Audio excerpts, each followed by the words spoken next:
What's good, YouTube? It's your boy NBLSEVEN coming back with another video. If you're new to the channel, hit that subscribe button. But lately, I've been trying to grow my channel, you feel me? Looking up new ways, looking up new people, looking up everything to help me with growing my channel as a YouTuber and a reaction channel and everything above. And I ran into PewDiePie, I guess it's his name. He almost reaching 100. I'm thinking it's 100,000. Nah, a billion subscribers. I'm kind of messed up on this. Yeah, a billion. No, 100 million subscribers. I'm tripping. Like, my brain is not up there yet, but like, yeah, we're trying to grow our channel. We're going to see what he got to say about getting started on YouTube. How this is going to help me, benefit me in the long run. So y'all stay tuned. Go subscribe to his channel if you new to my channel too. You feel me?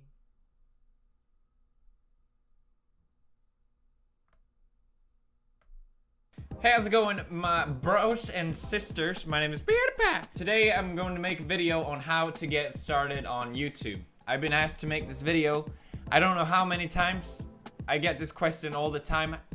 Can you give me some tips on how to get started? I think what I always just say is keep working hard and I'm sure you will succeed. But I thought, not today. I wanted to actually give something more constructive, some more help than just that. I've been doing a lot of streams lately and everyone is keep asking me, how do I get started? What kind of tips do you have? And I thought, okay, fine, I'll make it. Okay, I thought about making this video before many times, but I just feel like, who am I to tell you how to?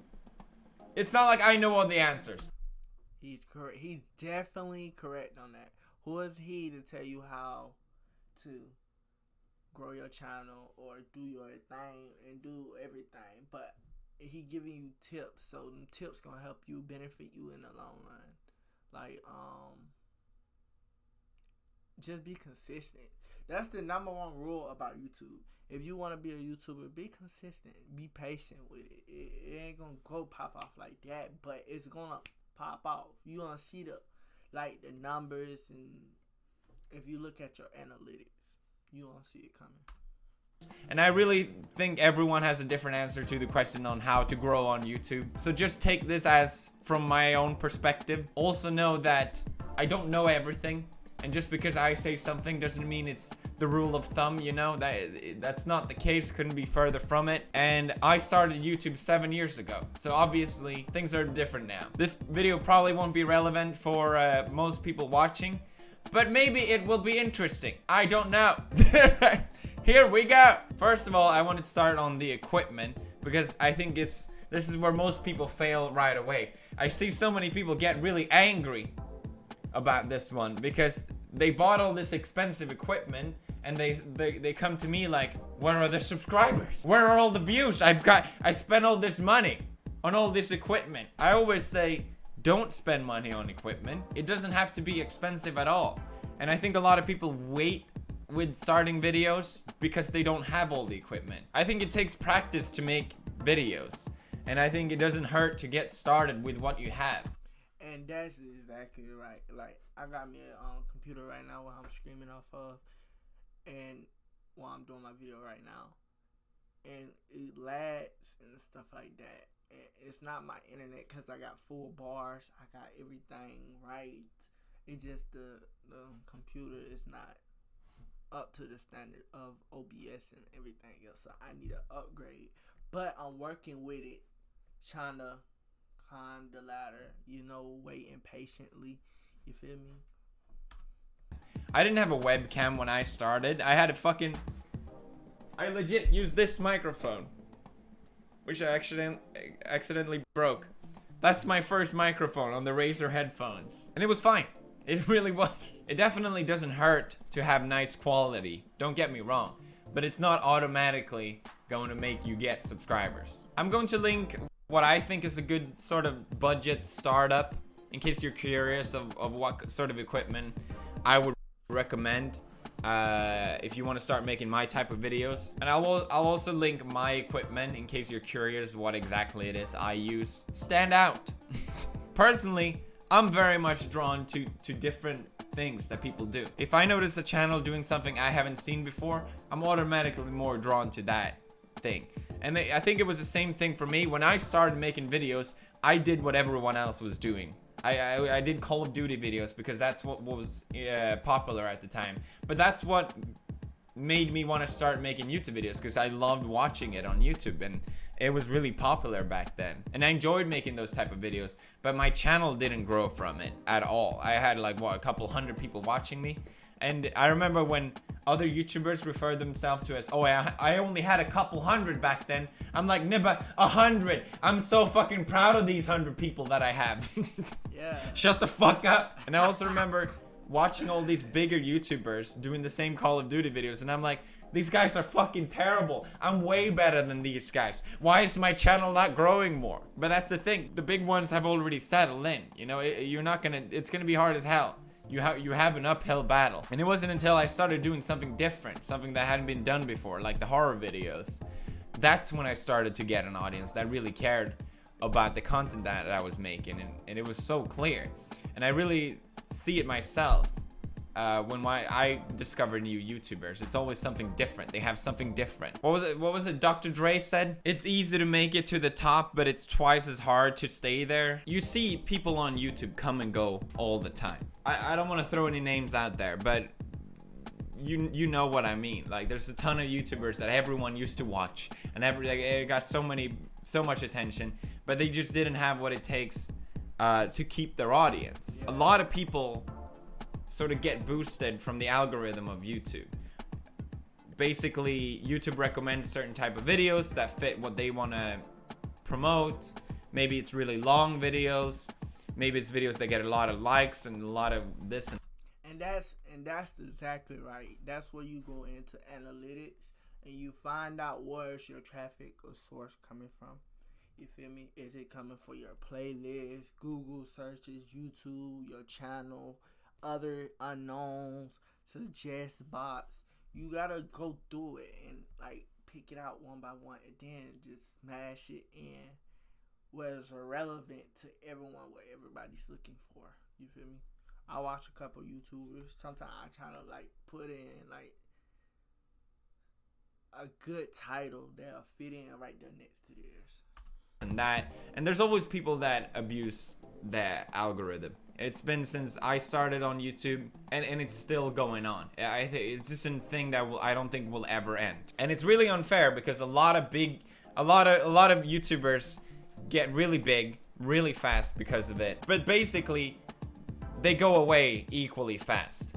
If you don't have something to maintain your audience with, something more than your shtick of making the algorithm happy, then your lifespan on YouTube is going to be short. That's just how it is. So I'm not really too bothered about any of it. I just don't want you, if you want to grow your channel, to be obsessed about the algorithm, because that shouldn't be the #1 priority. I personally never try to abuse the algorithm or some shit like that. Honestly, I had no idea what I was doing.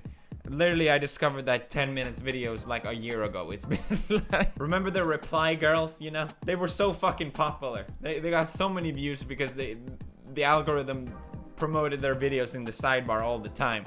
But it's not like anyone is still watching them.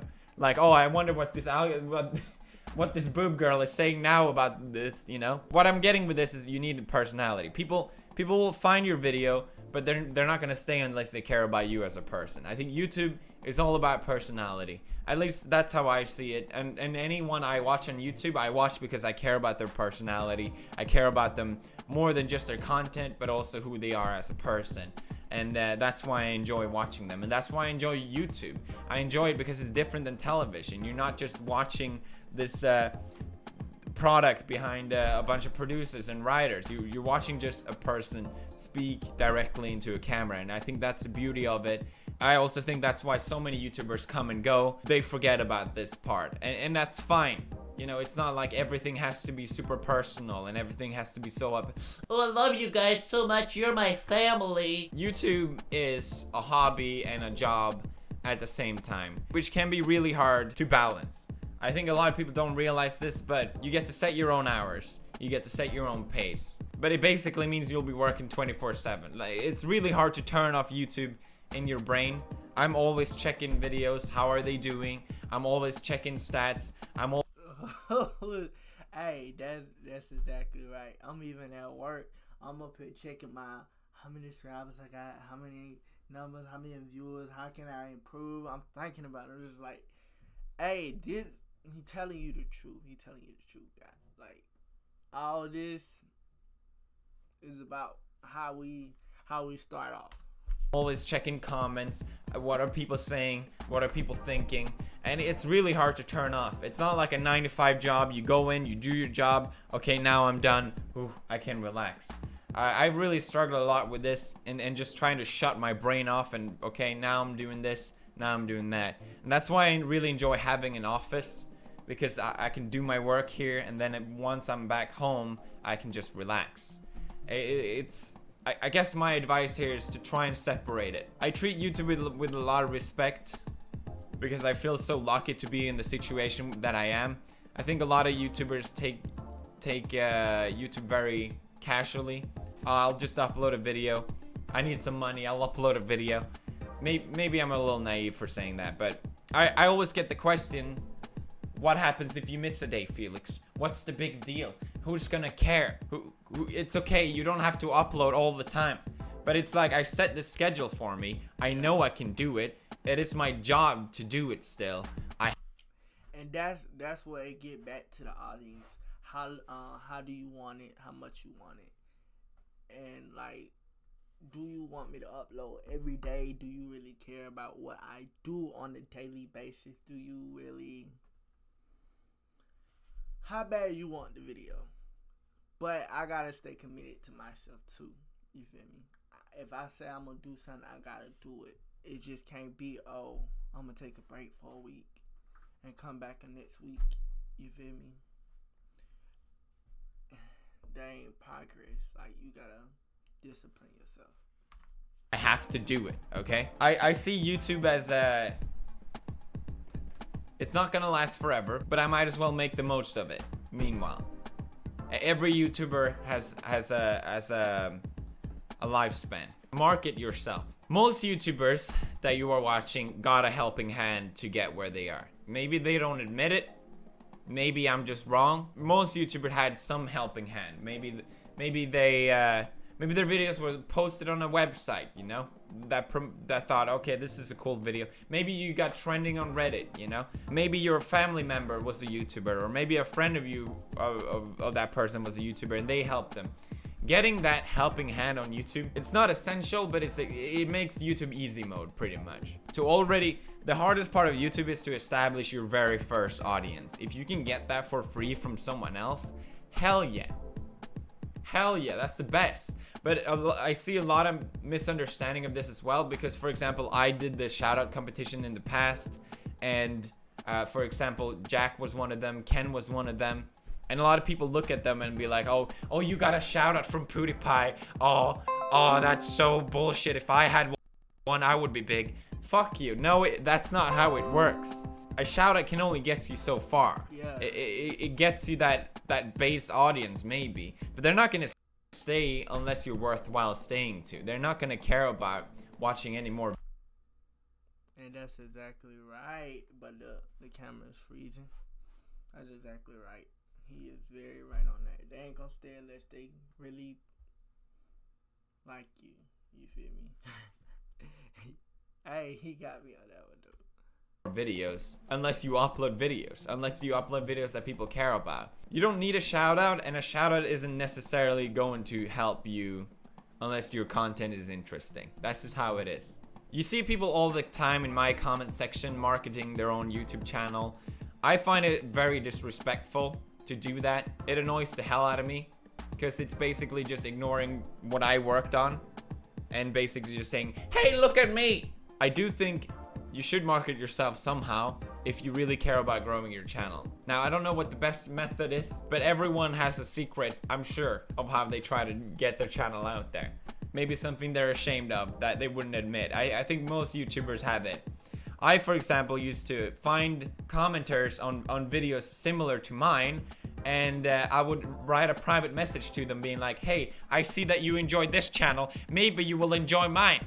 I know, extremely embarrassing, extremely pathetic, but I used to do it. At least it's not intrusive on someone else's work, okay? So I recommend marketing yourself somehow. I just don't and it's nothing shameful about doing it, but don't be fucking obnoxious and disrespectful doing it. That's my point with that. Next up is don't fucking trust anyone. Growing my channel on YouTube, I've come across so many toxic people that just want your audience, your subscribers. They don't give a shit about you. They'll lie to you. They'll try and manipulate you. I think one of my best skills as a human being is to cut out toxic people. I have very little tolerance for people in general, and if I find them to be abusive or disrespectful, I have no problem with cutting out these people in my life. I know some people really struggle with this, and I think as a YouTuber, you're just really gonna have to be cut and dry with people. It's just how it is. Networks. You may have heard of networks a lot. I'm technically signed up with a network still, but I'm not planning to stay with a network. YouTube wouldn't sign with gaming channels. You could not monetize your videos if you were a gaming channel back in the day. It was the worst thing I think that could possibly happen to the gaming community on YouTube, because essentially networks got so much power because we were obligated to sign with them. So basically, as a gamer, you would get these insanely bad deals with networks where they would give you half of your revenue and give you essentially nothing back. Networks still take a huge portion of your revenue if you're a small YouTuber. I still get a lot of people asking me, hey, I'm a YouTuber, should I sign up to a network? I don't know, blah, blah, blah. Or do they increase my CPM, blah, blah, blah. Most likely, they don't. From my experience, they don't sell ads on your videos. Think about most network, they have like what, thousands of channels in them. Why would they care about your channel? You know, how are they going to focus on all these channels? It just doesn't make any sense. I would not recommend signing with a network if I was a smaller YouTuber these days. That being said, networks definitely help me to a certain degree. But I think as a smaller channel, it's completely useless. They're just going to take a portion of your revenue and give you nothing back. You're not obligated to sign with a network anymore. So I would recommend against if you're a smaller channel. Which brings me to my next point, get a lawyer. Don't sign anything without a professional overlooking what you're doing. I signed contracts that led me into month-long processes of trying to get out of those contracts. It's a lot cheaper to have a lawyer look over the contract and knowing exactly what you're getting yourself into than afterwards get a lawyer to try and get you out of this situation. Get a lawyer and get an accountant if you're making money off YouTube, and do it early. I think setting those two things up earlier is better than later. I realize this is a lot of information, but I think I saw this as a sort of me talking to myself in the past, and the sort of stuff that I learned through this years of making videos on YouTube. And I try to keep it as actual advice and constructive as possible. But I would like to finish with, make YouTube with the right intention. I see so many people wanting to make YouTube videos because they want to get famous. They want to make money, which is all great stuff. And YouTube really is an amazing place for that. But make YouTube videos because you enjoy making them. If you don't enjoy making them, you're not going to keep making them. You're just going to fall off at some point, and you're going to get frustrated that it didn't turn out the way you wanted it to be. If you make videos that you enjoy making it, then you can't lose. It doesn't matter if you don't get a lot of subscribers. Like, I was equally happy when I had a couple hundred subscribers. I thought that was equally fun just to have some people watching them. If you make videos that you enjoy making, other people will enjoy watching them. I really, really strongly believe in that. So if you're not enjoying making videos, then don't make videos. I hope this was helpful. I'm not sure, to be honest, if it was. But I hope it... That was very helpful. But that was the end of the video, man. If y'all like it, give it a thumbs up and subscribe to the channel if you're new. And the video gonna be in the description below. And comment what videos y'all want next. Well, NBL7, y'all stay cool. I'm out of here.